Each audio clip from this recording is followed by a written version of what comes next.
The Guyana Public Service Union has expressed serious concerns over a recent directive from the Ministry of Health requiring government doctors to participate in new on-call duty rotations, which the union says is a breach in the change of the condition of service for employees. The directive issued by Chief Medical Officer Dr. Narayan Singh required government medical officers currently assigned to the East Bank and East Coast of Demerara to participate in on-call duty rotations at the Diamond and Enmore regional hospitals. The new system takes effect from June 9th. Speaking with this newscast, GPSU First Vice President Don Gardner said it's unacceptable. And when I say conditions of service, I'm talking about the hours of work, because I have a copy of the document here in front of me, which indicates to the doctors that after working the full shift, which is 8 hours, and even if we go to the public service rules, we would understand that even less than 8 hours, because we are talking about 8 in the morning to 12 midday, and then a lunch break between 12 and 1, and then we to complete our day shift at 4:30. Now, if we're going to do that, that is a full 8 hours the employee work. After that 8 hours work, we're talking about overtime.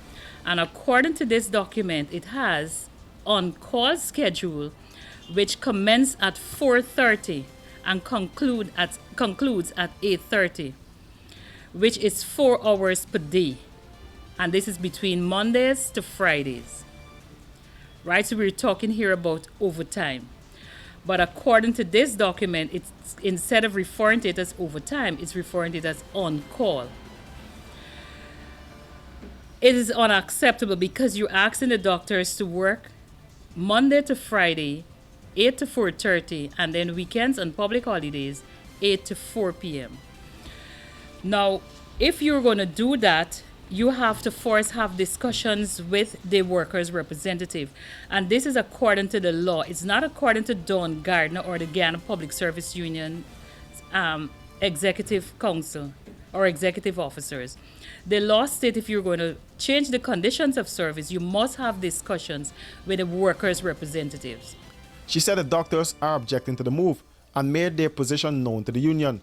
Gardner said the workers must be part of decision making. Because they felt, and we agree with them, it's arbitrary changes of the conditions of service. It's arbitrary. This is also going to pose some hardship on the doctors. Now, as a union, our main objective is providing quality health care to the public. There's no if and but about that. We want to ensure that the healthcare workers provide quality health care to the public. But how can they provide quality health care if they're not healthy? That has to be taken into consideration too. We must have healthy healthcare workers to provide quality health care to the nation. You moving a doctor after working 8 hours is posing some challenges to that doctor mentally as well as physically. And then going to provide health care. How can that doctor provide that quality health care? Gardner also raised concerns about the level of compensation being offered under the new arrangement, noting that the doctors are reportedly being paid just $4,000 per shift. When we're talking about $4,000 per shift, these hours that the doctors are working, it will be overtime hours. Overtime hours must be paid as overtime at overtime rate. And that is, again, in keeping with the law. It's overtime rate. The doctors, we have to look at the doctor's salary and do the calculation to verify the $4,000. And I can tell you offhand, this $4,000 will be less than if we calculate the overtime, the 4 hours as overtime at overtime rate. Because the overtime rate has to be calculated at time and a half or double.